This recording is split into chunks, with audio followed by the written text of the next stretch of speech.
Kunja Bihari.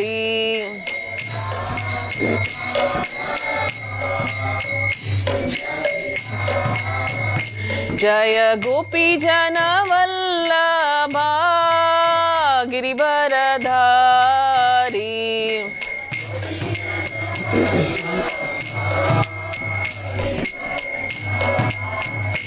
Jaya Gopi Jana Vallabha Girivaradhari.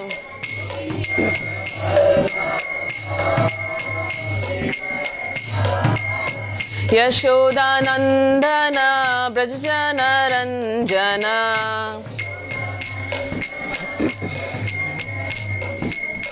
Yashoda Nandana Brajajana Ranjana.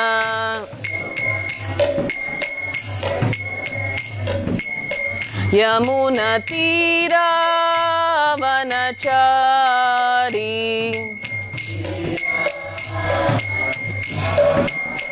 Yamuna Tira Vanachari.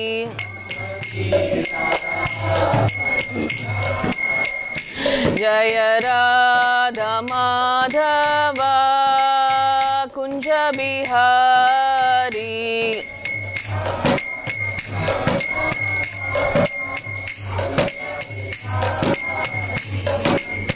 Hare Krishna, Krishna Krishna, Hare Hare, Hare Rama, Rama Rama, Hare Hare.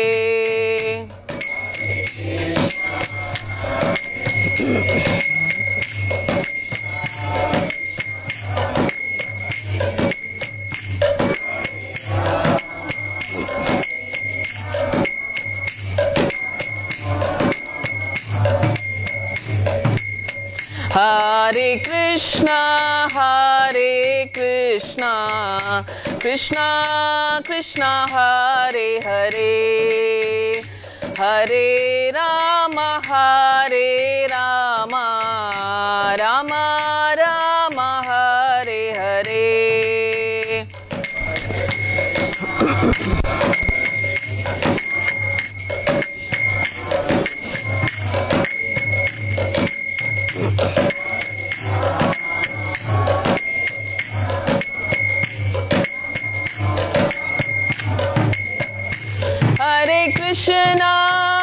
Hare Krishna, Krishna Krishna, Hare Hare, Hare Rama, Rama Rama, Hare Hare.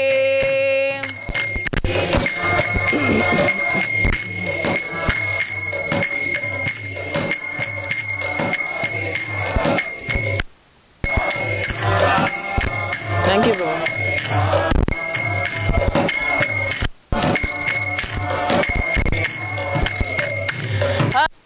Hare Krishna, Krishna Krishna, Hare Hare, Hare Ram, Rama Rama, Hare Hare.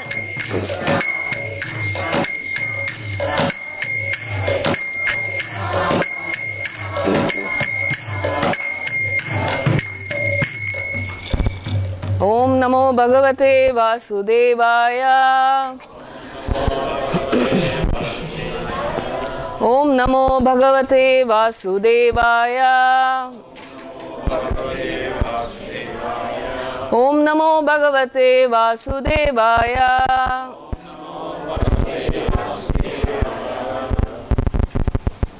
So today we'll start by reciting a verse from Srimad Bhagavatam. It's the 12th canto, 13th chapter, 16th verse. Nimna ganam yata ganga devanam achyuto yata vaishnavanam yata shambho purananam idam tata nimna ganam yata ganga Devanam achyuto yata Vaishnavanam yata Shambho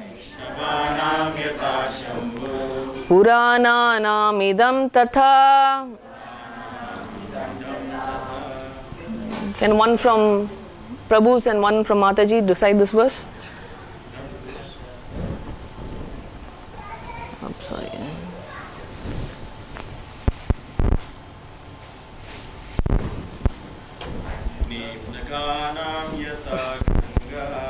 Naganam yata Ganga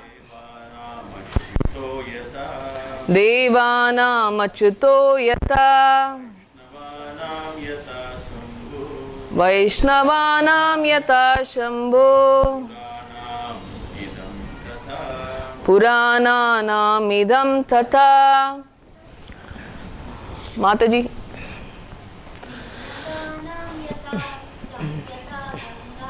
Nimnaganam yatha Ganga Devanam achyuto yatha Vaishnavanam yatha Shambhu Purananam idam tata. Translation: just as the Ganges is the greatest of all rivers, Lord Achyuta, is the supreme among deities. Lord Shambhu is the greatest of Vaishnavas. So Srimad Bhagavatam is the greatest of all Puranas. Let us start by reciting some prayers. Om Ajnana Timrandasya Gyananjana Shilakaya Chakshurun Militam Mena Tasmai Shri Gurave Namaha Vandeham Shri Chaitanya Manobhishtam Stapitam Yena Bhutale Swayam Rupa Gadamayam Tadati Swa Pradantikam Vandeham Shri Guru Shri Yuta Padakamalam Shri Gurum Vaishnavamscha Shri Rupam Sagrajatam Sahagwana Raghunathanvitam Tam Sajivam Sadvaitam Savadhutam Parijana Sahitam Krishna Chaitanya Devam Shri Radha Krishna Padan Sahagana Lalita Shri Vishakhanvitamscha. He Krishna Karuna Sindho Deenabandho Jagatpate Gopesha Gopika Kanta Radha Kanta Namostute Tapta Kanchana Gaurangi Radhe Vrindavaneshwari Vrishabhanu Sute Devi Pranamami Hari Priye Panchakalpa Tarubhyascha Kripa Sindhubhya Evacha Patitanam Pavanebhyo Vaishnavebhyo Namo Namaha. Jai Shri Krishna Chaitanya Prabhu Nityananda Shri Advaita Gadadhara Shri Vasadi Gaura Bhakta Vrinda. Hare Krishna Krishna Krishna Hare Hare Hare Rama Rama Rama Hare Hare. I welcome you all to today's Sunday's Feast class. Today for the Sunday Feast class we are going to discuss the topic known as Shiva Tattva and why Shiva is the greatest of all Vaishnavas. Yesterday being Shiva Ratri, we are going to discuss about Shiva today. And before I begin, I like to pay obeisances to all the devotees who are assembled here. And I request your blessings. I request blessings of Jiva and Mataji and His Grace Pyari Mohan Prabhu for guiding me and having mercy on this soul, and because of whom I am here speaking in front of you. I take their blessings and let me start. So this verse Srimad Bhagavatam, Nimna Ganam Yatha Ganga Devanam Achyuto Yata Vaishnavanam Yatha Shambho Purananam Idam Tata. So this verse from Srimad Bhagavatam establishes Lord Shiva as the greatest of Vaishnavas, and of course we all know that Lord Krishna is the greatest among all deities. So just like that, Mother Ganga is the greatest of rivers, and she is the greatest because she touches the lotus feet of Lord Vaman Dev, and that's why she is the greatest, because she is associated with Krishna. And of course we all know that Srimad Bhagavatam is Amala Puran, it's the best of all Puranas. So since this verse is from Srimad Bhagavatam and it declares that Shambho is the greatest Vaishnava, So we have to honor Shambho today because of Shiva Ratri was yesterday, and as devotees, we should honor Lord Shambho as the greatest of the Vaishnavas. And so we need to know who Krishna expands himself into Balaram. And from Balaram, there's 4 Chaturvyuha incarnations, and they're called Vasudeva, Sankarshana, Pradyumna, and Aniruddha. And from Sankarshana, Sadashiva appears. And why does he appear? He appears for the purpose of the destruction of the material universes. So he has a specific function. He is so non-different from Lord Krishna or Vishnu, but because he appears for the purposes of material destruction, he's in the form of mode of ignorance, and that's why he's different from Krishna, but he's almost same as Vishnu. In fact, he is compared to Narayana himself, and this is in the spiritual world. Sadashiva lives in a abode that's called Sadashiva Loka or Mahesh Dham. But in the material world, Sadashiva incarnates himself as Shiva. Shiva is one of the 11 Rudras that appear. And how do Rudra appear? Rudra appears when Brahma becomes really angry. And why does Brahma get angry? During the time of material creation, Brahma has 4 sons known as the 4 Kumaras. So the 4 Kumaras are very devoted to Krishna. And then Brahma requests them to create some progeny so that he can create living beings. But Sanat Kumaras are so devoted to Krishna, and they do not want to give up their brahmacharya. They don't want to become a grahastha, so they want to remain celibate and they want to worship Krishna. So this angers Brahma very much because he trusted them to create progeny and they refused it. So when Lord Brahma becomes very angry, from the middle of his eyebrows there appears a very ghastly form called Rudra, and that's actually a form of Sadashiva. And that's in the material world, and he's in touch with the material mode of ignorance, and then he was born to destroy the universe. So Krishna says in Bhagavad Gita, he's about Rudra, that Rudranam Shankaras Chasmin, that is, among all the Rudras, I am Lord Shiva. So Shiva is glorified by Lord Krishna because he is the best among all the Rudras, and he does the destruction of the material universe that was given to him by Lord Krishna. And also Sankarshana is in the spiritual world. Now we know that Shiva is in the material world, and he appears in each of the different material worlds. So if there are so many universes, each of these universes has a separate Shiva.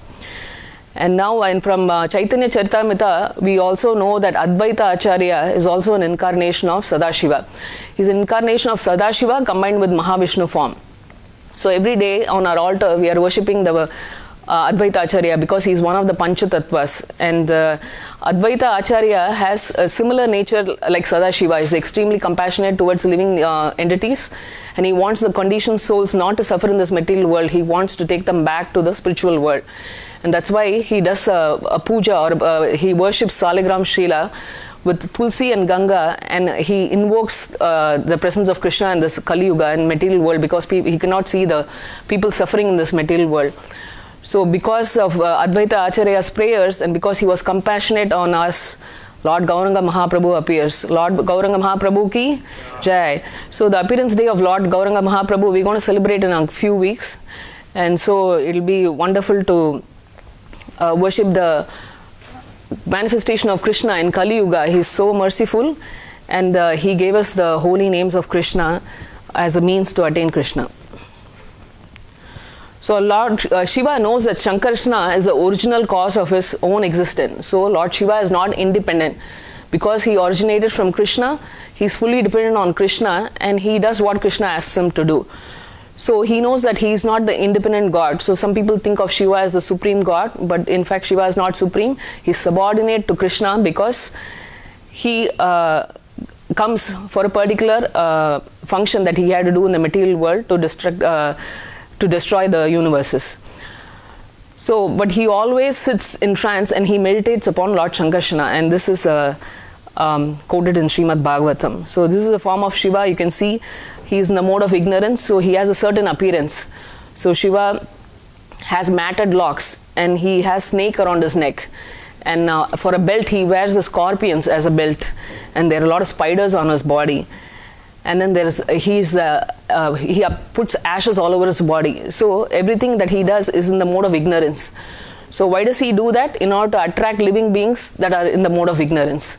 So he's so compassionate, even though he's above the three modes of material nature. Sankarshana is almost compared to Narayana. So he's transcendental, he is above the modes of material nature. He's Satchitananda. That means he's spiritual, he's always happy, and he's eternal, so he cannot be destroyed. So such a glorified Lord Shiva takes upon himself this form like a mendicant. He appears like a person in the mode of ignorance, that looks like he's not showered, and he looks very ghastly, so he's very scary to look at. And so people only in the mode of ignorance who are attracted to such beings get attracted to him, like attracts like. So people in the mode of ignorance are attracted by Lord Shiva, and Shiva does this on purpose. He looks like this on purpose to attract those souls so that he can guide them. So Shiva is very compassionate in that way. And like I said, Lord Sadashiva is eternal, and he has an abode eternally, and it's in the northeastern part of the Vaikuntha planets. Here you can say there's a Garbhodakshayi Vishnu, the ocean, and above that there is lower planetary systems. There are about 6 lower planetary systems: Atala, Vitala, Sutala, Talatala, Mahatala, Rasatala, and Patala. And above that there's the Earth planet where we live. And above that there is higher planetary systems where there is Makara Loka, heavenly planets, Svarga Loka, and above that there's Tapo Loka, where people are doing penances, and above that is a abode of Brahma, and it's called Satya Loka. So Brahma is the top, is almost the best of the Jiva soul, So Brahma lives in Satya Loka, but Mahesh or Shiva lives in the Dham above this material universes, but it's below Goloka, where Krishna lives. So he lives near the Vaikuntha planets called Mahesh Dham, and that's where he resides, and that's in that corner over there where Shiva is sitting. So his Dham is also transcendental. It is Satchitananda. He is always eternal and blissful. So, but we should understand that everything emanates from Lord Krishna. Krishna says, Aham sarvasya prabhavo mattas sarvam pravartate. That is, I am the source of everything, and everything emanates from me. Similarly, Lord Sadashiva, about whom we are discussing today, also appears from Lord Krishna, because he is one of the expansions of Lord Krishna. And Krishna is saying, Aham bija pradapitaha. That means I am the seed-giving father of everybody. So even Sankarshana worships Lord Krishna, and he is always meditating on Krishna. And because he is always meditating on Krishna, he is above the 3 modes of material nature, and he can transcend that. So likewise, as devotees, we worship Krishna, we can also transcend above the modes of material nature. And that is given in a verse in Bhagavad Gita. Mam chayo vyabicharena bhakti yogena sevate sagunan samatityaitan brahma bhuyaya kalpate. That means if one is doing devotional service to Krishna, they can transcend above the 3 modes of material nature, such as goodness, passion, and ignorance. And it's because of these modes of material nature we are pulled in, like us, how a puppet is pulled in by different strings, because we are influenced by Maya. And so we do certain things here in the material world, and we forget our original true self, which is, what is the original true self? That we are parts and parcels of Krishna, and we are eternal servants of Krishna. So only when you become an eternal servant of Krishna, you can escape the 4 diseases of the material world, which is birth, death, disease, and old age. So unless one worships Krishna, one cannot get liberated from this material world. So we can pray to Sadashiva as a devotee of Krishna, because he'll give you Krishna Bhakti, because he wants the souls to come back to the spiritual world. So in that sense we can worship Krishna, but we cannot worship Shiva independently from Krishna.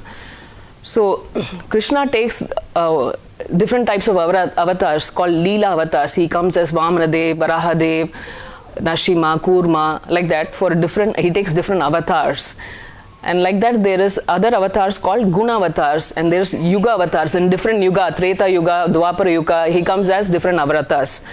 So when he takes Guna avatars, he expands himself. That's Krishna expanding into 3 so-called demigods: Vishnu, Shiva, and Brahma.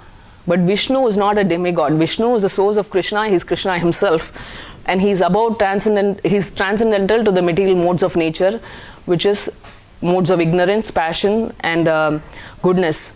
So Krishna does not come in the platform of demigod, but there are 2 demigods in the material world. Shiva is considered demigod. So Lord Shiva is in charge of the mode of ignorance, like I told you. And so Krishna transforms himself to Lord Shiva for the material mode of ignorance, to take care of that. And Krishna transforms himself into Brahma to take care of the mode of passion in the material world. And Krishna takes the role of Vishnu to take care of the role of goodness. And the mode of goodness is for maintaining the material creation, and the mode of passion is to the mode of goodness is for maintenance, and the mode of passion is to create. So Lord Brahma is the creator of the universe. He creates all these living beings. And Lord Shiva is in charge of the mode of ignorance, so he is in charge of destroying the world, or he takes, at the time of annihilation, it was Shiva who takes this job. So he has to do the dirty job of bringing all the conditioned souls who are in the lowest modes of material nature. He has to bring them back to Krishna. So Shiva has taken this upon himself to help all these conditioned souls. So among the two demigods, Shiva and Vishnu, Shiva is the most powerful because he is almost like Krishna. So Brahma is considered a Jiva soul. So to understand the relationship between Krishna and Shiva, there is an analogy like milk and yogurt. So how do we get milk? When milk is contaminated by an acidic agent or a curdling agent, then it transforms itself to yogurt. So yogurt is derived from milk. At the same time, yogurt cannot be considered milk. So yogurt can never become milk, but yogurt is derived only from milk. It cannot be independent of milk. It has to be, so it has all the qualities of milk, but at the same time it is different from milk. So just like that, Shiva is a transformation of Vishnu, and Vishnu, when he comes in touch with the material mode of ignorance, he becomes Lord Shiva. So this is explained in Brahma Samhita. Lord Brahma prays to Lord Krishna, Shiram yata dadi vikhara vishesha yogat sanjayate nahi tata pratagasti heto yas sambhutam api tata samupaiti karyat govindamadi purusham tamaham bhajami. So he says from milk how yogurt is derived. Similarly, Lord Vishnu transforms into Shiva for the sake of destruction of the material universe when he comes into contact with mode of ignorance. So you can again say that doesn't mean that Vishnu has lost his original form.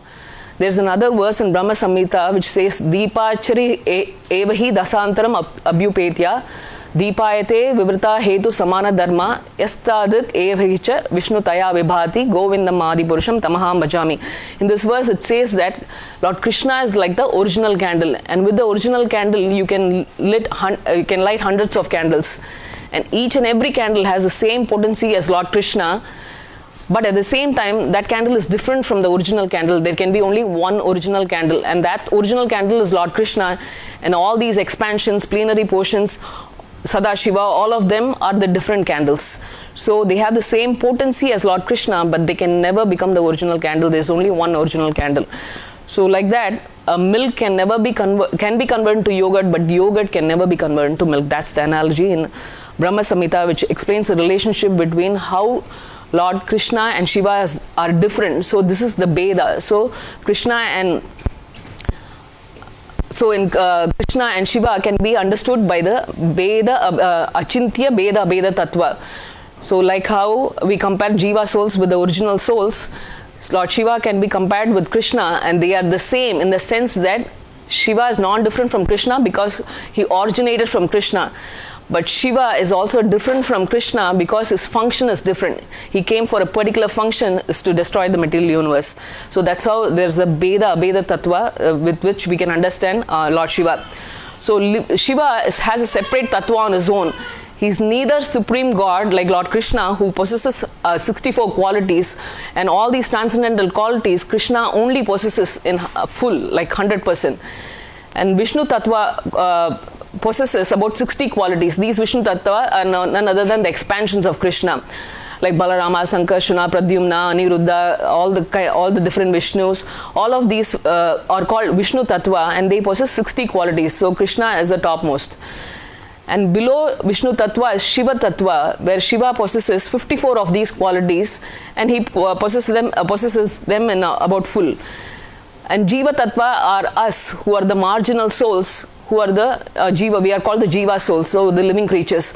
The top among the living souls is Lord Brahma. Brahma possesses about 50 of these qualities, and he has about 78%. So to attain the post of Brahma, we have to get these transcendental qualities, and so we can also aim or achieve the Brahma's post in the future. If we are so good and if you're so pious, then you can achieve the post of Brahma as a Jiva soul. Just being a human being, you can become a Brahma of one universe, but you can never become Shiva, because Shiva is almost close to Krishna, so there's no way one can become Shiva. So but such a great soul, Lord Shiva himself says, Mukti Pradata Sarvesham Vishnu Revana Samshaya. Then he says that there's no doubt that Vishnu is the deliverer of liberation for everyone. So one can pray to Shiva, but there's no way he's going to give you liberation. So you have to go to Krishna, you have to approach Krishna to get liberated. And what do you want to get liberated from? The process of repeated birth, death, old age and disease. So if we are in the material world, then we have to suffer eternally, forever. So in order to get rid of this cycle, we have to approach Krishna and serve Krishna. So Shiva is also glorified as one of the 12 Mahajans. Mahajans are people who have perfected their lives. They know how to attain Krishna, and they've attained Krishna through devotional service to Krishna. So Bhagavatam gives the names of 12 of these Mahajans in a verse which goes, Swayambur Narada Shambhu Kumara Kapilo Manu Pralada Janako Bhishmo Bhalir Vayasha Kirvayam. So who are these 12 Mahajans? These are important disciples or devotees of Krishna. So they are, Swayambur means he's Lord Brahma. Then Narada is the greatest devotee of Krishna. Shambhu, Shiva is also mentioned here. He's one of the best of the Vaishnavas, is Shambhu. Kumaras are the 4 Kumaras. Those are 4 sons of Lord Brahma. Then there's Kapila, and then Manu. Then there's Prahlad, who's a child. He's a young boy, but he's still the greatest devotee of Krishna. And Janaka is the father of Sita Devi, who's a wife of Lord Ram. And Bhishma is considered one of the greatest Vaishnavas also. And Bali Maharaj is the one who worshipped Lord Vamanadev. And then Vayasakir is Sukadev Goswami. And the last of the 12 Mahajan is Lord Yama. So I also told you that Lord Shiva is in charge of the mode of ignorance. So the 3 modes of material nature, goodness, passion. Goodness, Vishnu is in charge. Passion, Lord Brahma is in charge. And the mode of ignorance is Lord Shiva is in charge. So because he's in charge of the mode of ignorance, he comes to the material world. He's very, very compassionate. And so he attracts these living beings, I told you, who are in the mode of ignorance. And then he elevates them to the standard where they can start worshipping Krishna. So in the sense, Lord Shiva can be considered as our guru, because he leads one to Krishna. So we should worship Lord Shiva as our guru, Siksha Guru. So in this, because he does this process where he brings the souls to the Krishna, in his line there's a sampradaya itself. There are 4 sampradayas in Vaishnava literature. So there's Sri Sampradaya, which comes from Lakshmi, Brahma Sampradaya, which comes from Brahma. Similarly, from Shiva, there's a Sampradaya which comes called Rudra Sampradaya. And it's also called Vishnu Swami Sampradaya now, or Vallabhacharya Sampradaya now. So Shiva is the topmost guru also.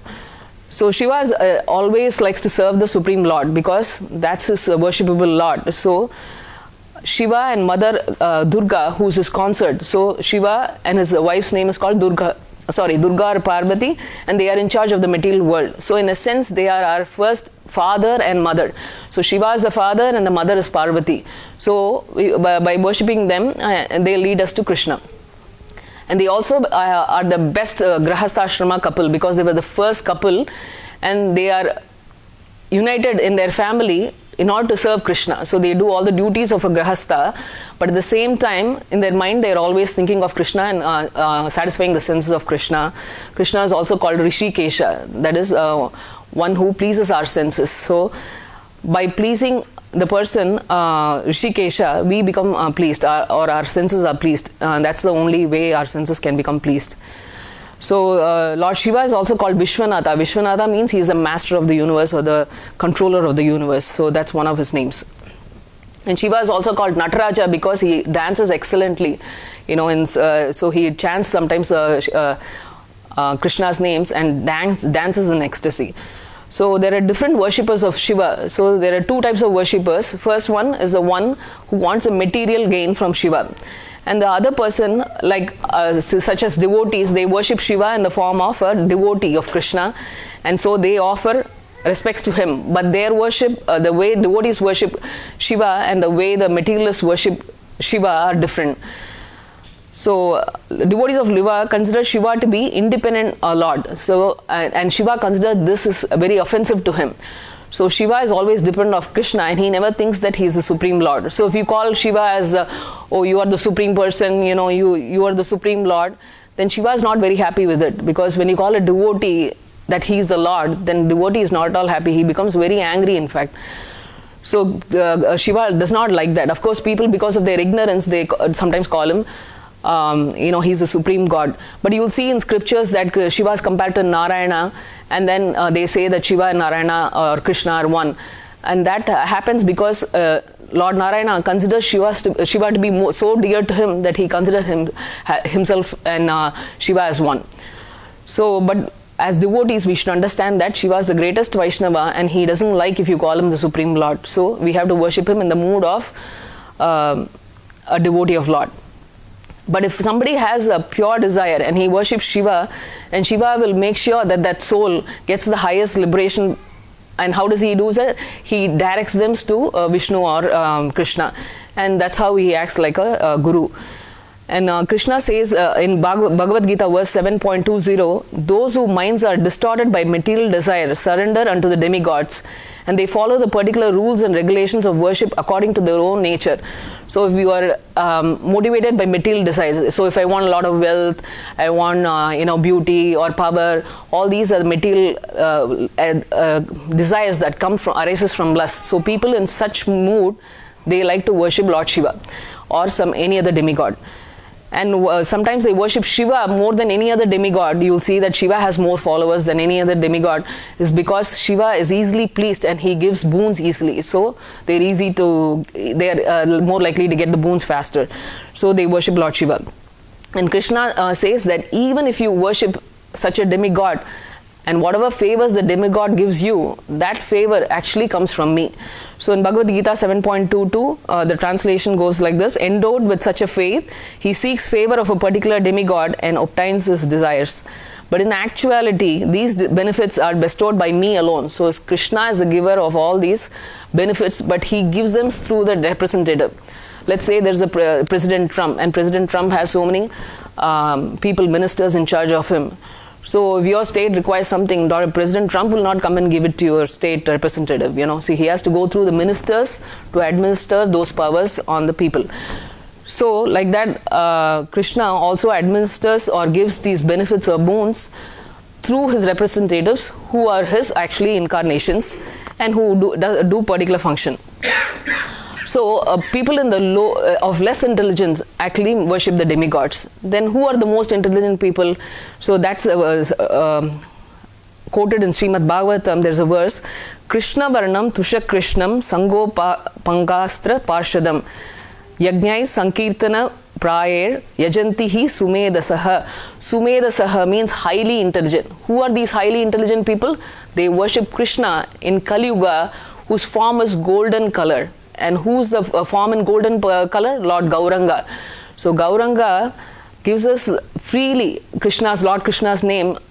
He doesn't differentiate between whether you are a sinner or you are a pious person. He gives it to everybody. And so devotees of Lord Krishna worship him in the form of Gauranga, who's the most merciful incarnate. And how do they worship him? Through congregational chanting of the holy names. And how does Gauranga devotees chant his names? Hare Krishna, Krishna Krishna, Hare Hare, Hare Rama, Rama Rama, Hare Hare. So if one is intelligent, and if they want quick access to Lord Krishna in Kali Yuga, this is the best method to do, is to chant the holy names of Krishna. And what does the name Shiva mean? Shiva means all auspicious. And Prabhupada says Shiva is accepted on his head, Mother Ganga, so he's called Gangadhar. That means on the head he carries Mother Ganges, and the Ganges emanates from the spiritual world. And then because of the force by which comes, his devotee Bhagirath plays to Shiva that please take this force on your head so that it doesn't inundate the material world and then it will kill everybody. So Shiva mercifully takes that force of Mother Ganga on his head, and because Mother Ganga has touched the lotus feet of Vamanadeva or Lord Krishna, and because he's carrying that water on his head, he becomes auspicious. The fact that he's auspicious also derives from the fact that it touched the lotus feet of Krishna, and that's why he becomes auspicious, because he's in touch with Krishna. Similarly, if we are in touch with Krishna, what do we become? We also become extremely auspicious. If you utter names of Krishna, it makes everything auspicious. If you see Krishna, everything becomes auspicious. If you pray to Krishna, everything becomes auspicious. So the auspicious quality that anybody possesses comes from Lord Krishna. And who does Lord Shiva recommend that you worship? So in Padma Purana, Shiva tells Parvati, Aradhanam Sarvesham Vishnor Aradhanam Param Tasmat Parataram Devi Tadiyanam Samarchanam. Of all worship, Lord Vishnu's worship is the best. This is from Lord Shiva. And better than the worship of Lord Vishnu is the worship of his devotee, and that's the Vaishnava. So better than, why does Vishnu's devotee is better than the Vishnu? Because Krishna is attracted by his devotee, and he becomes controlled by the devotee. So therefore, if you worship a devotee, that's even better than worshipping a devotee of Krishna. So that's why we should worship Shiva, because he is one of the greatest devotees. So if you worship Shiva, you get much better benefit than, of course, directly by worshipping Krishna. But from Shiva, you should ask pure bhakti to Krishna. That's the only thing you can ask, because if you ask for material desires, it will bring your downfall. And we'll discuss that soon. Devotees of Shiva are very dear to Lord. Devotees of Krishna are very dear to Lord Shiva. So this is explained in Srimad Bhagavatam verse. Yah param ramasha sakshat trigunat jiva samjnitat Bhagavantan Vasudevam Prapannasa Priyo Hime. Lord Shiva says, any person who is surrendered to the Supreme Personality of Godhead, Krishna, controller of everything, material nature as well as the living entity, is actually very dear to me. So why the devotees of Krishna are very dear to Lord Shiva? Because it lessens his burden. He is in charge of mode of ignorance, and his job is to bring people back to Krishna. So if you are a devotee of Krishna, and since he is also a devotee of Krishna, he becomes very, very glad that you are worshipping Krishna.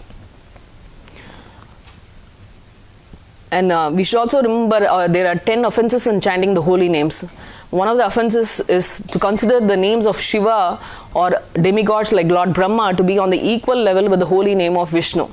So when we chant, we have to make sure that many people think that, why is Krishna important? I can even chant Shiva, Shiva, Shiva, or Brahma, Brahma, Brahma, and I'll still go back to Godhead. That will never happen, and that's an offense. Actually, when you're chanting, you should not even think like that. In Padma Purana, Shiva addresses his wife Parvati. For this particular pastime, what happens is Shiva wants to have his lunch, and at that time he is expecting Parvati to come and eat with him, but Parvati delays coming to him. So he asks Parvati, what's up, why are you not coming? So then Parvati explained to Lord Shiva that, I have to chant Vishnu Sahasranama. I have taken this vow where I'll chant 1,000 names of Vishnu, so it's going to take a while. Only after I finish it, I can eat.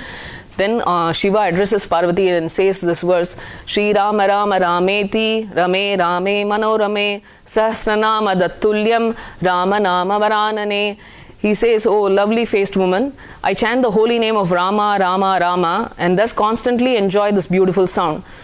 This holy name of Ramachandra is equal to 1,000 holy names of Lord Vishnu. Ramachandra is the worshipable Lord of Lord Shiva. So he says if you chant Rama, Rama, Rama 3 times, that's equal to saying Lord Vishnu's name 1,000 times. So we as Gaudiya Vaishnava take advantage of this mantra, Hare Krishna mantra, which has Rama like 4 times. So we chant Hare Krishna mantra once, we are actually chanting 1,000 names of Lord Vishnu. So let's chant the Hare Krishna mantra. Hare Krishna, Krishna Krishna, Hare Hare, Hare Rama, Rama Rama, Hare Hare. So in this pastime where Shiva drinks the hala poison, so there are demons and demigods, they are churning the milk ocean in the beginning of creation. So one of the first things that comes from churning the ocean is the poison, it's an extremely poisonous poison called hala hala. And so it comes like a river flowing actually, and so the demigods and demons become very afraid that they'll be killed from the poison, and all of the living entities, all of the universe will be killed if the poison touches them. So they go running, the demigods go running to Lord Krishna or Narayana, and Narayana says that I'm not able to save you, please go to Lord Shiva and Lord Shiva will take care of this. So the demigods do some prayers towards Lord Shiva and they please him, and then Shiva comes and sees the situation. He is extremely compassionate, he doesn't want any of the living entity to die, and it's also at the same time very dangerous for him to take the poison, but still true Vaishnava cannot tolerate the suffering of other living beings. So what he does is, even though it's a discomfort for him, he drank the hala hal poison. When other people were enjoying the fruits that was coming out of the milk of ocean, like Vishnu got his wife Lakshmi from the ocean when they churned it, and then Indra got Airavata, the elephant, but Shiva only got poison from the churning of the ocean. But Shiva is able to take all kinds of discomfort for protecting his Krishna's devotees. So, and why does Krishna send the demigods to Shiva to get help? Because he could have done it himself with one glance. You know, he could have destroyed this poison and he could have saved all the living beings. But Krishna wants to glorify his devotee Shiva, and he wants to show the world how magnanimous and compassionate Shiva can be, to the extent that he is ready to drink poison. And so because of this, Shiva has a blue line in his throat, and he's also called Neela Kanta. Neela means blue and Kanta means throat, and he's also called Kala Kanta, means his black throat. So I told you Shiva directs his devotees to Krishna. There's a pastime where there's Sanatana Goswami. He's one of the 6 Goswami. He's on the altar. He's a great devotee of Krishna. He always chants the Maha Mantra, and he's always doing his bhajana in Brajadam. So one time a poor Brahmin who's a worshipper of Shiva goes to Shiva and worships Lord Shiva, saying that please give me some material benefit. I need some money or Lakshmi, because I want to get my poor daughter married off, and so without money I cannot do that, so please kindly grant my desire. So Shiva becomes very pleased with his worship, and then he comes in his dream and he says to him, so so what you should do is go meet Goswami called Sanatana Goswami. He's sitting in near the Yamuna bank and he's doing his bhajan. So go and approach him and he'll do the needful for you. So the poor Brahmin then goes to Sanatana Goswami, and then Sanatana Goswami welcomes him and asks him, well, what do you want? Then he says that he wants to get his daughter married and that Lord Shiva sent him to him. So Sanatana Goswami takes mercy on him and he says, well, if you want material benefit, you can go to this, there's a garbage there. So you will find a tool, it's called Chintamani. So a Chintamani or a touchstone, when it touches any material thing, it'll turn it into gold. And so this poor Brahmin would be so excited, oh wow, I came just for a few rupees of money, but I got this Chintamani and can turn anything into gold. I've become, so he's so happy and he goes home. But in the night he cannot sleep because he thinks, wow, this Chintamani is so precious, and Sanatana Goswami has kept it in as if it's like a garbage, and then I had to look for it and get it. So if he keeps this in garbage, maybe he has something more precious that he can give me. So let me approach him tomorrow morning. So next day morning, he goes to Sanatana Goswami and says, you kept this like a garbage. I'm sure you have something more precious than this, otherwise you wouldn't be giving me this. So Sanatana Goswami says, yes, I do have something more precious, but you have to give up this precious thing before I can give it to you. Then the Brahmin agrees, and then he asks him to throw the touchstone in the river. So he goes to the Yamuna and throws the touchstone actually. And then he surrenders to Sanatana Goswami, and then Sanatana Goswami initiates him in the Hare Krishna Maha Mantra, and he becomes a devotee, and eventually he stays there, and his daughter, everybody is also happy because they eventually get married and everything goes well for him. And he reaches because of Sanatana Goswami's mercy on him, he attains the mercy of Krishna, and he was able to reach Krishna's abode. So from the story we understand that even though you worship Shiva, and Shiva can easily give the material benefit, but he induces the living beings and he encourages them to go and take shelter in Lord's feet of Lord Krishna. So that is a very important duty that Shiva does. And there are many qualities of Shiva. He is called Bhuteshwar. He is very merciful to the ghosts and hobgoblins, anybody in the mode of ignorance. So the ghosts are people who generally they have committed suicide, and so they don't have a physical body at all. So even though they don't have a physical body, but because they have the subtle body and they hanker for all things that they've missed on, they want to drink, they are thirsty, they want to satisfy themselves, they want to have a relationship with their relatives. So everything is there, but they don't have a body to do the tasks. So Shiva is extremely compassionate, so he takes pity on these souls who are like ghosts. And then he, how does he help them? He puts them in the womb of the women who have illicit sex or sex at a time when you're not supposed to have sex. So he puts them in the womb of these people. And so somehow they get a physical body, and from there they can take on the path of their journey towards attaining Krishna. So nobody does that other than Lord Shiva. Because ghosts are very fearful, nobody even wants to go near them. But Shiva is the lord of those ghosts. In fact, he lives in the crematorium with all his ganas, so he can find these souls who are seeking his shelter and help them. And he's also very humble and tolerant. There's a verse called Tranadapi Sunichena Tarorapi Sahisnuna Amanina Manadena Kirtaniya Sadahari. Lord Gauranga chants this verse in the Shistashtakam. Unless a person is humble and tolerant, he cannot become a devotee of Krishna. And Shiva exhibits both humbleness and tolerance to the extreme extent. He's humble in the sense when in Brigat Bhagavatamatra, when Narada praises Krishna that Shiva, that you are the greatest devotee of Vishnu, he doesn't even like to hear that. He says, I don't have any devotion to Krishna, live alone being supreme. Only Prahalad Maharaj is the greatest, because Prahalad is such a small boy, but despite being a boy, he does so much service for Krishna. He always meditates and constantly thinks of him.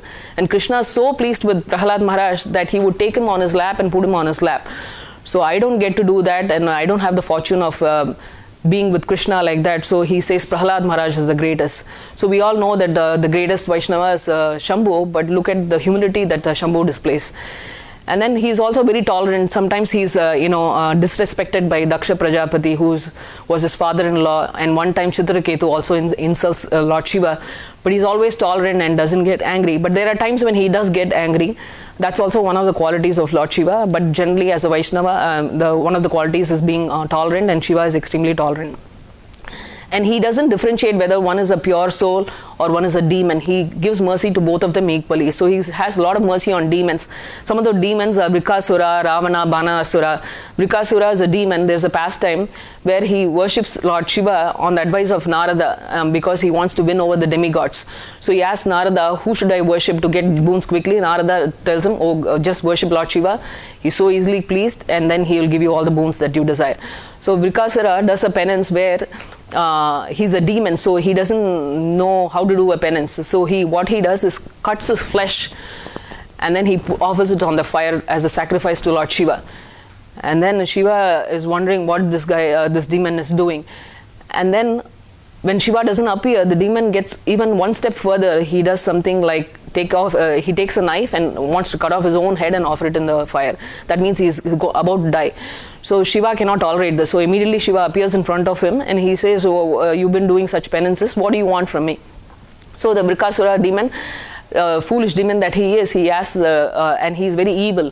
So he asks the boon where if he touches anybody's head with his hand, they should burst into pieces and they should run into ashes. So Shiva says, well, if this is what you want, let me give it to you. So Shiva doesn't think about what boon he is giving his devotees. He just granted, that's it. So what this Vrikasura, being evil-minded, immediately wants to test his boon to see if it's working. So he runs after Shiva, trying to put his hand to kill Shiva. Shiva is immediately very frightened of this person. What is this? I gave the boon, he's testing it on me.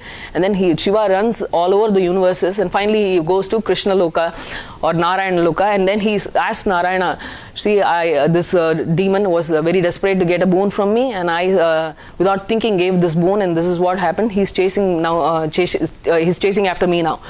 So Lord Krishna, what he does is takes a form of Krishna is very intelligent. He takes a form of a Brahmin boy, and he comes to approaches Vikaraswara and say, who are you running after? And he says, I'm running after this Lord Shiva. He said, Shiva is in the mode of ignorance, and he's a liar, and he's so dirty, and I don't think whatever boon you get from him is going to work on you. Don't trust Lord Shiva. This boon is not even going to work. He says, oh, what, really? I did all these penances, and you're saying it's not going to work? And he gets very frightened. So Vishnu then tells him, so why don't you do one thing, you just take your hand, put it on yourself, you can see that it's not going to work, and if it doesn't work, you can go right after Shiva and you can kill him.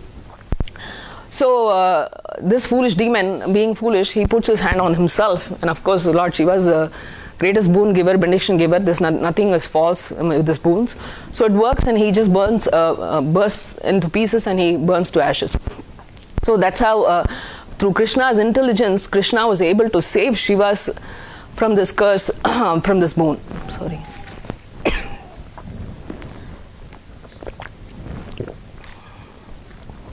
Similarly, Krishna also gives boon for Ravana. Ravana is a great devotee of Lord Vishnu, and he, of Shiva, and he sings praises on Shiva in Mount Kailash. And then Krishna, Lord Shiva becomes very pleased with him, and he bestows on him a lot of weapons for destruction and all that. And Ravana uses it for killing somebody. So he wants to kill Lord Rama so that he can abduct his wife Sita, or enjoy her independent of Lord Rama. So Ravana, even though he gets his boon, he misuses it, and then it eventually leads to his downfall. And similarly, Banasura is also a devotee of Lord Shiva. He has 1,000 arms, and he plays some musical instruments like drums and pleases Shiva. And eventually, Lord Shiva is so pleased with Banasura that he becomes a gatekeeper of Banasura. He protects him from all the demons and any attacks. So one time Krishna had to attack Banasura because he was keeping Pradyumna as a captive. So Krishna comes there, and he fights with Shiva easily, even though Shiva promises to protect Banasura. When Krishna wants to kill somebody, nobody can protect. So there's a verse called Rake Krishna Mare Krishna Rake. When Krishna wants to destroy somebody, you can be a great supreme Lord Shiva, you cannot do anything. So Krishna was able to cut off Banasura's arms, and then he became subdued. So basically, even Shiva has to depend on Krishna to save him from his own wounds. So of course, I told you Shiva is Asutosh because he gives benediction easily, and he's very easily pleased. How do you please Shiva? Many devotees of Shiva, they worship him with the Ganges water or water, and they pour it on his head, and that just simple offering of water pleases him. And sometimes they offer him bilva leaves, there are special leaves just like tulsi, and he becomes very pleased with those offerings. So on Shiva Ratri, in fact, people worship him with water, they bathe him, and they do worship with bilva leaves. And Shivaratri is considered a day where Parvati and Shiva are married. So that's the essence of Shivaratri. Generally, Shiva's devotees are also more opulent than Krishna's devotees, because Shiva easily gives boons. So if I pray to Shiva, probably if I say I want to win a lottery, I may win a lottery, but with the lottery, because I have so much money now, people may want to kill me or steal from me, or many people have committed suicide, people who have won lottery.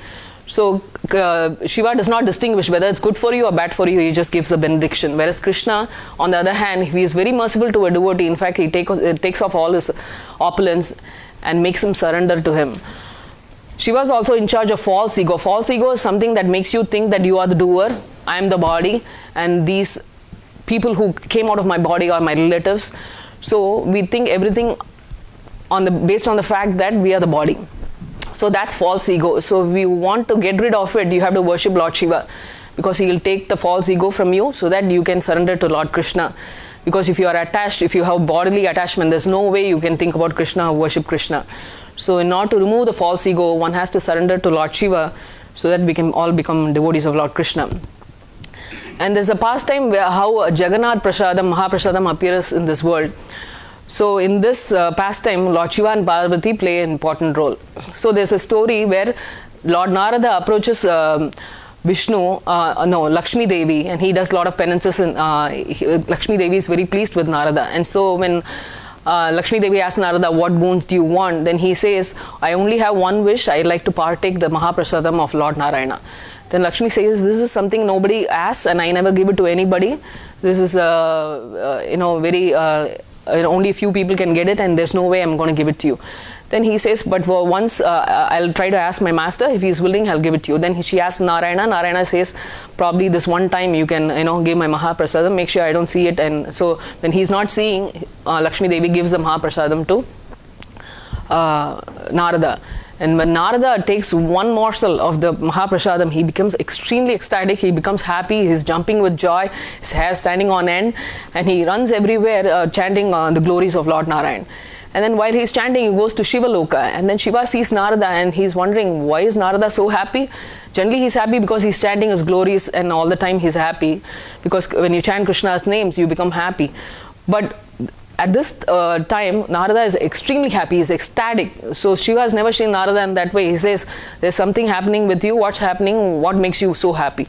Then Narada tells Shiva that, you know what, I went to this Narayana Vaikuntha Loka, and then Mother Lakshmi gave me this Mahaprasad, and that what makes me so ecstatic. It was wonderful having that. Then Shiva says, where is my where is my Mahaprasadam? And then Narada says that, I ate everything. But then when he looks carefully on his nail, there's a morsel of this Mahaprasadam still left. So Narada is merciful, he wants to share it with Shiva because Shiva is begging for it. So he puts that one morsel in Shiva's mouth, and when Shiva eats that, Shiva becomes extremely ecstatic, and he starts dancing his Tandava dance. Tandava dance is a dance that Shiva dances aggressively, and that happens only at the time of destruction, and he starts that dance now. And then when Mother Parvati cannot control Lord Shiva because he's dancing so ecstatically and he doesn't seem to stop. So Mother Parvati approaches Lord Shiva and asks, what's happening to you? Why are you dancing like this? If you dance like this, there will be destruction of the universe. Can you stop? So then Shiva says that, well, guess what? What I had one morsel of Mahaprasadam. This is what made me do that. Then Mother Parvati then asks, what about me then? How come you have Mahaprasadam? What about me? I never got it. So she becomes very angry that she didn't get it, and she is so angry that she will almost kill everybody with her anger. There was fire coming out of her. And then the demigods then approach Lord Narayana and they say, Mother Parvati is so angry, she's going to burn all of us, please do something about it. So then Lord Narayana comes to the Mount Kailash, and he sees Parvati, and Parvati pays obeisance to Lord Krishna or Narayana and says that, what do you want, why are you behaving like this? And she says, well, my husband never shared the Mahaprasadam with me.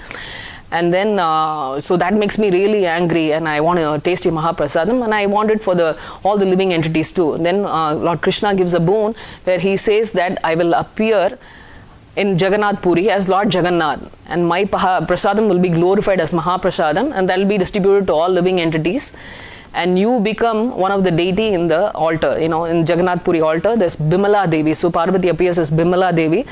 And so whenever Jagannath partakes prasadam or the bhoga, then immediately after he eats, it's offered to Bimala Devi. And only after Bimala Devi eats it, it becomes Mahaprasadam, and that is distributed to all living entities all over the world. So because of the mercy of Lord Shiva and Parvati, or because of this pastime, we all get to eat Mahaprasadam of Jagannath. Mahaprasadam ki jai. Krishna is also Kshetrapal. He does a lot of work for Krishna because he's a servant of Krishna. He's waiting to serve Krishna in any and every way.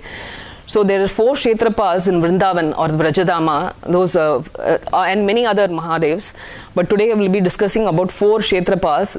They are Gopeshwar Mahadev, Kameshwar Mahadev, Chakaleshwar Mahadev, and Nandishwar Mahadev. They are basically Shivalingas who are protecting the Dham, and they protect the Vrajadam from any demons entering or any bad people entering, So that's the work of Lord Shiva. So Shiva as Gopeshwar Mahadev is none other than Sadashiv. So he wants to come in Krishna's pastime in the form of a gopi. So he prays and does a lot of penances, and then he finally comes to Krishna's Rasasthali area where they do Rasa dance with all the gopis.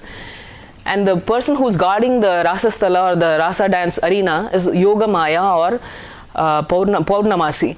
So Shiva goes there and says, I want to go into the Rasa dance, I really want to dance with Krishna. Then Purnamasi says, there's no way any other male other than Krishna can enter the Rasa dance. So if you're not a male, even if you can be a highest devotee, you're not going to get entry inside. So then Shiva, Purnamasi directs Lord Shiva and says that, well, but if you pray to Lord Vrinda Devi and she has mercy on you, you can try to become a gopi and then you can come back. So Lord Shiva prays to Vrinda Devi, and Vrinda Devi then instructs Shiva to take a dip in Manasi Ganga, and then Shiva gets a form of a beautiful gopi. He looks very beautiful, like the one you see here in this picture. So he becomes a beautiful gopi, and then he enters the Rasa dance. And then when Krishna sees Gopeshwar Mahadev coming, he understands that he is Shiva, even though nobody else understands that. And he is extremely happy that his greatest devotee has taken the form of Gopi to come and serve him here. So he awards Gopeshwar Mahadev as a Rakshak. He becomes Rakshak, means protector of Vrindavan Dham. And this Gopeshwar Mahadev protects the Rasa Leela area of Vrajadham.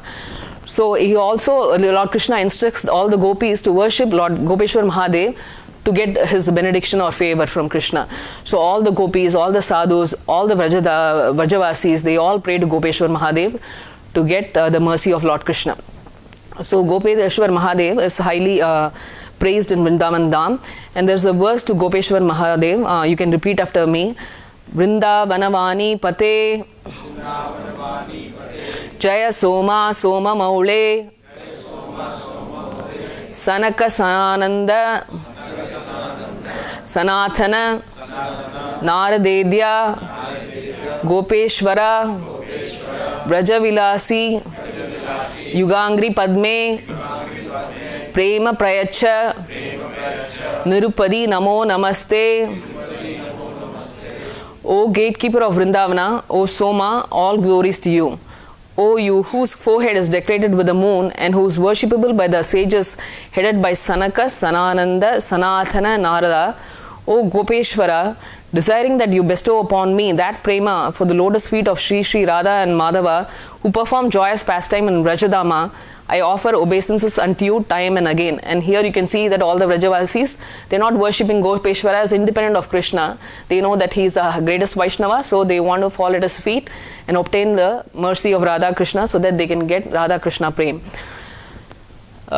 So there's also, I told you, there's Kameshwar Mahadev. Kameshwar means the one who's in charge of desires. Kama means desire. So Kameshwar Mahadev satisfy all the desires of the Vrajavasi because he is protector of the part of Vrajadhama called Kamyavan. It's one of the forest. So there, in fact, Radharani's father Vrishabhanu, he prays to Kameshwar Mahadev, saying that I have a son called Sridhama, but I don't have a daughter. So can you please bless me with a daughter? Then Shiva obliges, and then he blesses him to get a daughter, and that daughter is Radharani. So with the blessings of Kameshwar Mahadev, even Vrishabhanu was able to get a daughter so exalted like Srimati Radharani. And then Chakleshwar Mahadev is a place where it's near Manasi Ganga and it's near Govardhan. So Chakleshwar Mahadev protects the whole Govardhan area. So he is a protector. And there's a pastime with Chakleshwar Mahadev where there's Sanatana Goswami. This is the picture of Chakleshwar Mahadev. There's 5 Shivalingas which represents the 5 faces of Lord Sadashiv. And he protects the area of Govardhan. So there's a pastime again with Sanatana Goswami. Shiva seems to like Sanatana Goswami a lot. So Sanatana Goswami does bhajan in this area called Chakleshwar Mahadev temple. So he chants the Hare Krishna mantra all the time in Chakleshwar. And then one day, Sanatana Goswami tells Lord Shiva, I'm not going to stay here anymore. There's so many mosquitoes biting me. I cannot tolerate the bite of the mosquitoes anymore. I'm just fed up. If anybody got bitten with mosquitoes, you know how it feels. It's really, really painful and so annoying. You cannot do bhajana. So he says, I want to move out of this area. But Shiva likes the association of devotees, and he's he likes devotees. So he wants him to keep him with him. So he says, oh, don't worry, I'll take care of the mosquitoes. And he gets rid of the mosquitoes for the sake of his devotee. And then even now till this date, they say that there's no mosquitoes in this area of Govardhan. So it's by the mercy of Lord Chakleshwar Mahadev. So people who go there pay obeisances to him. And then there's the story about Nandeshwar Mahadev. So Nandeshwar Mahadev is a Mahadev in the Nandagaon area. So Krishna's father Nanda Baba resides in a palace, and that palace sits on top of a big mountain, and that mountain actually is Shiva's incarnation. He's called Nandeshwar. That's the name of the mountain. And how did he become a mountain? Shiva wants to see Krishna's pastimes all the time. So he does a lot of penances and austerities, and he begs Krishna that he has to live close to him. So Krishna grants him the moon, where he becomes a big mountain called Nandeshwar. Even now when you go to Vrajadham, you can see the mountain, big mountain called Nandeshwar. So once Krishna also, Shiva also desires that he wants to see Krishna's baby form and get his feet on top of his head. So what he does, Shiva, he approaches Mother Yashoda and knocks on her door. But you know how Shiva is dressed. He is dressed this like a beggar, you know, almost like he has matted locks, he has a deer skin, and he has snakes on his neck, and then he has scorpions and spiders around him. So naturally, when Yashoda Mataji sees Shiva, she's so frightened. He says, "No way am I going to let you in. Already demons are coming and attacking Krishna. There's no way you can have a darshan of Krishna." But Shiva begs him, "Please, all I want is just a darshan of Krishna. Please let me in." Then Yashoda becomes looking at his ashes on his forehead and all the way he looks. She slams the door on him and says, "There's no way you can come." Then Shiva says, "No worries. I'll just wait for him till Krishna comes out. I'll keep waiting outside." Then Yashoda says, "There's no way you're going to do that. I don't really want you here." So she gives him some rotis, thinking that he's a beggar coming for rotis, and she gives him some rotis and sends him away. Then Shiva goes to a forest, and that place is called Asheshwar, or he's called Asheshwar because Asha means desire. So he has desire to see Krishna, and he does penance in that forest when Mother Yashoda sends him away. So he waits there patiently. And then what Krishna is also Bhakta Vatsala, you know, he likes his devotees, so he knows that Shiva has come all the way with difficulty to see him, and then Mother Yashoda denied the entry. So what he does in order to see Shiva, he starts crying a lot. Then Mother Yashoda cannot tolerate Krishna's crying. She tries to pacify him, but Lord Krishna is still not satisfied. Then she consults with the different gopis, and the different gopis, they think that, "Oh, did a sadhu visit you in the morning?" They say, she says, "Yes." Maybe that Krishna wants to see the sadhu, and maybe when he blesses Lord Krishna, he'll stop crying. So then Mother Yashoda has no other choice but to invite the same person that she slammed the door on, and begs him and invites him to see Krishna. So Shiva comes there, and then Shiva sees Krishna, and he becomes very, very happy. But still the child keeps crying. Then they say, "Oh, put the head of the child on Shiva, then he'll stop crying." Then they put the head of Lord Krishna on Shiva, and Shiva becomes extremely happy, and his desire was solved. So he's also very happy. So Krishna likes to do pastimes like this with Lord Shiva, and then Shiva also says that, and then Mother Yashoda becomes so pleased with Shiva, saying, "Wow, you did a great magic, you stopped Krishna's crying, maybe Krishna really likes you, so why don't you stay here in my house in Nandagaon and then protect this place also." So Shiva agrees to do that, but he says, "I need two things. One, I need Charanamrita of Krishna, so you should sprinkle, when you bathe Krishna, you have to sprinkle that water on me, and then whenever you give Krishna some prasadam, you have to give his remnants to me." So these two things make Shiva very happy, and he becomes a protector of Nandagaon Dham. So that's the story of Nandeshwar Mahadev. And I got all these stories, mercy of Shri Jiva Mataji. It's in the Krishna Kathamrita Bindu. You can read a lot more about all the other Shivas. He is the Palaka, the Kshetrapal. And there's one other thing about Gopeshwar Mahadev is that without his mercy, you cannot enter Vrindavan. And so the Goswamis, like Grupa Goswami, they chanted this verse. Please repeat after me. Srimad Gopeshwaram Vande Shankaram Karunamayam Sarva Klesha Haram Devam Vindaranyarati Pradam. We offer our respects to Sri Gopeshwar Mahadev, who is Shankar and is very merciful. He is the destroyer of misery and is the bestower of Rati for Sri Vrindavan Dham. So if you really want to enter Vrindavan, then you have to pray to Gopeshwar Mahadev and seek his blessings. He will kill our false ego, and he will also give mercy of Lord Krishna easily, so that we can attain Krishna Prema, which is what we desire. Gopeshwar Mahadev ki jai, Advaita Acharya Prabhu ki jai, Srila Prabhupada ki jai, Gaur Bhaktavind ki jai. So if you have any questions, I can take at this time, and thanks for tolerating me. So I have one question. In the beginning you said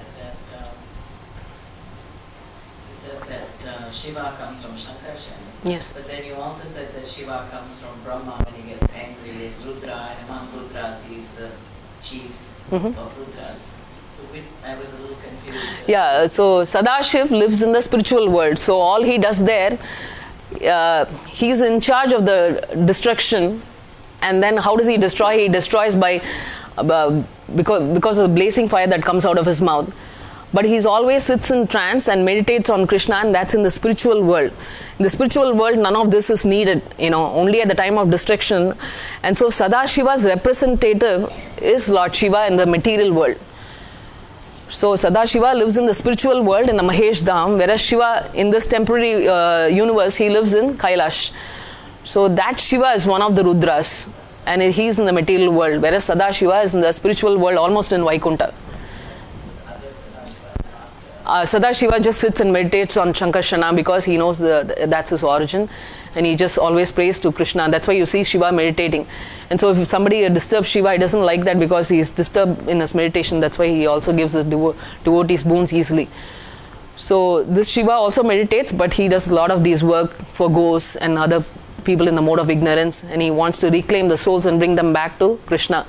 Sankarsana is almost like, Sadashiva is almost like Narayana.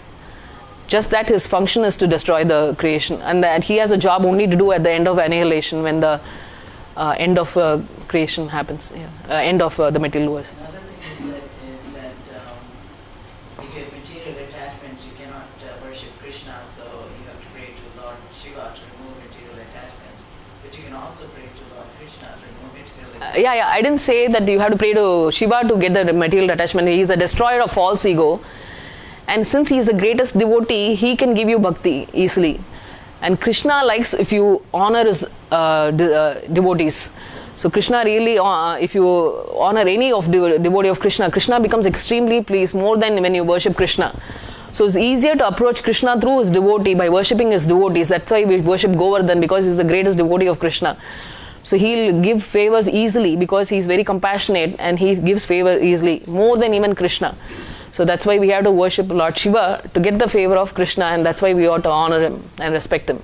And even Shiva similarly honors all the devotees of Krishna as if they are Krishna.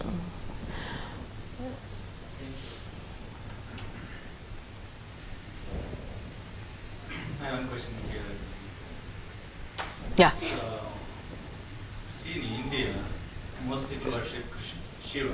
Yes. Most people, I think the guys see demographically, South India, North India, in general, the less people worship Krishna. That's right. The way I see myself. Yes. It's wrong, but No, that's true. my observation. It is it's true. The Shiva giving anything easily, boons to people. That's why people worship Shiva and Krishna. Actually, Shiva, being the greatest devotee of Lord Krishna, once Shiva asked Krishna, please, I want a boon such that I like everybody to worship me more than you. So he gets that boon from Krishna, and Krishna says yes.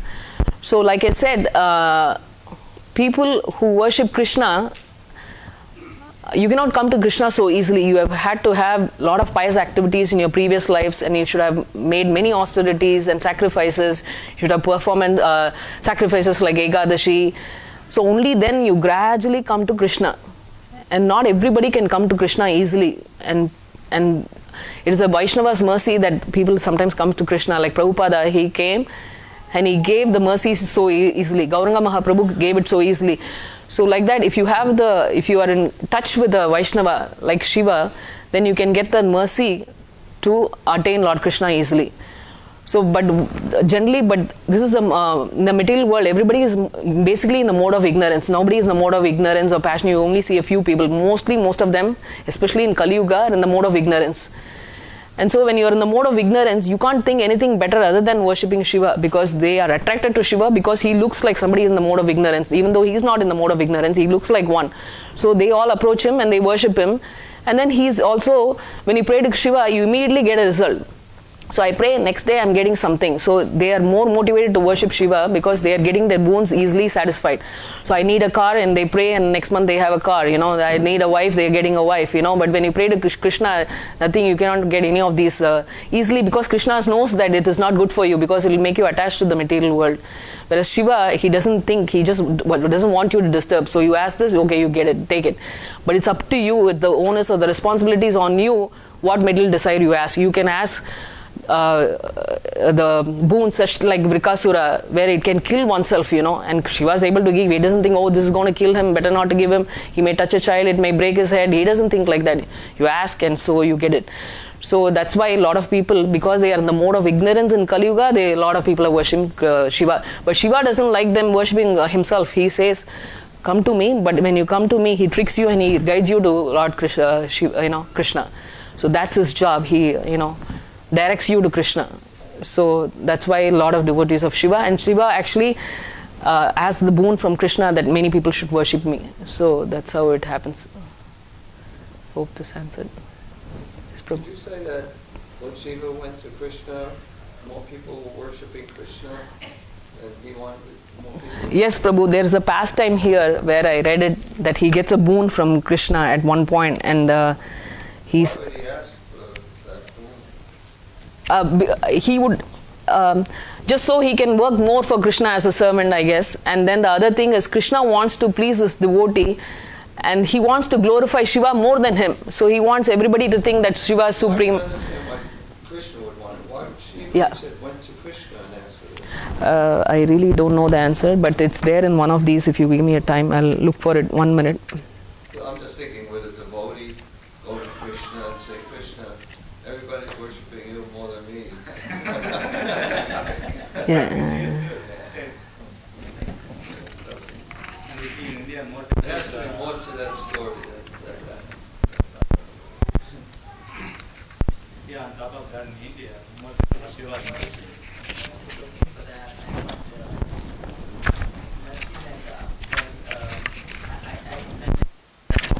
Shiva is considered a great devotee of Lord Krishna. And until recently, my granddaughter was doing some research for Sunday school. I actually didn't realize that his family and he were great devotees of Lord Shiva.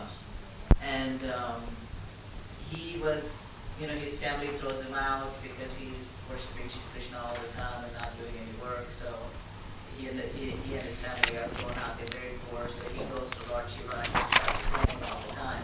And Shiva actually finally, comes through the house speaking of Lord Shiva. And he says, ask me for any boon. And he says, no, I don't want anything. I just want your service. But Shiva insists that he asks for some boon, and he says, give me whatever is dearmost to you.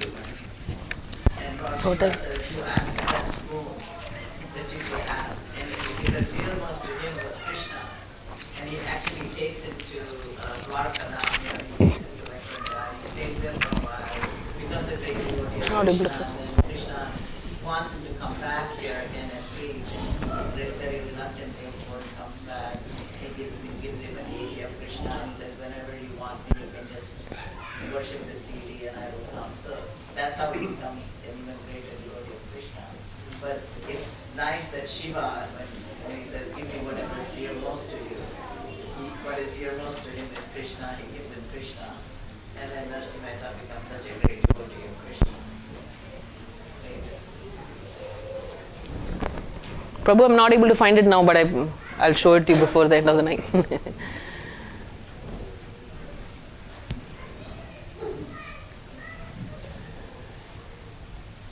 Any other questions or comments? Thank you. Again, thanks for tolerating me. Hare Krishna. Jai.